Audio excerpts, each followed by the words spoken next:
अस्सलामुअलैकुम। Welcome to परवाज़ एक नई उड़ान। इस चैनल पर आपका इस्तकबाल है। चैनल को देखिए, लाइक कीजिए, शेयर कीजिए और सब्सक्राइब करना ना भूलिए। Dear students, today we will learn 10 lines on Dr. Radhakrishnan in English. Dr. Radhakrishnan was the second president and the first vice president of India.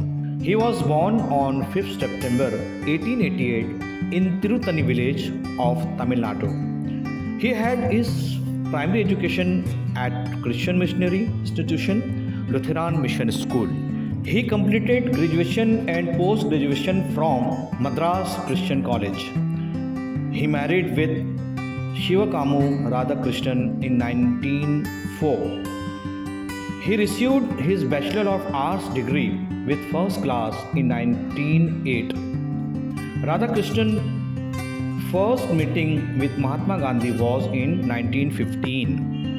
He received Bharat Ratna in 1954. He became the second president of India on 14th May 1962. It was 17th April 1975 when he left the world. Thanks for watching.